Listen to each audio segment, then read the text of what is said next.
বাড়িতে বেশ কিছু টমেটো নষ্ট হয়ে যাচ্ছিল বলে আমি কিন্তু বানিয়ে নিয়েছিলাম সেদিন টমেটো সস। তো চলো তোমাদের সাথে রেসিপিটা শেয়ার করি। প্রথমে কিন্তু টমেটোগুলো কেটে তাতে লবণ দিয়ে সেদ্ধ বসিয়ে দিয়েছি।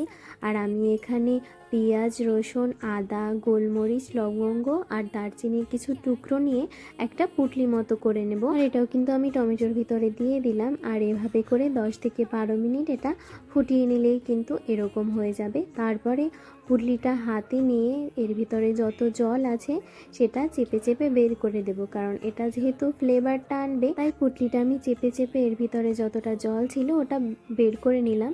আর এরপরে কিন্তু আমি এই পুরো টমেটোটা পেস্ট করে নেব খুব ভালোভাবে। আর পেস্ট করা হয়ে গেলে আমি একটা ছাঁকনি নিয়েছি, ছাঁকনিতে পুরো টমেটোর পেস্টটা ঢেলে দেব। আর ঢালার পর কিন্তু চামচ দিয়ে এরকম করে নিলে মানে এর ফাইন পেস্টটা নিচে পড়ে যাবে আর বীজগুলো আর ছোলাগুলো উপরে থেকে যাবে। আর তোমরা দেখতে পাচ্ছ এটা কীরকম হয়েছে। তারপরে দিয়ে দিলাম কড়াইতে পুরো পেস্টটা। আর কড়াইতে দেওয়ার পরে কিন্তু সেই পুটলিটা আবার দিতে হবে। আর তারপরে দেব লবণ, শুকনো লঙ্কার গুঁড়ো, চিনি আর বেশ খানিকটা ভিনেগারটা কিন্তু দিতেই হবে যেহেতু তুমি অনেক দিন এটা সংরক্ষণ করবে। তারপরে এটা আমি প্রায় 15 মিনিট মতো ফুটিয়ে নিয়েছি। আর এর থেকে সব জলটা কিন্তু তখন চলে গেছিল।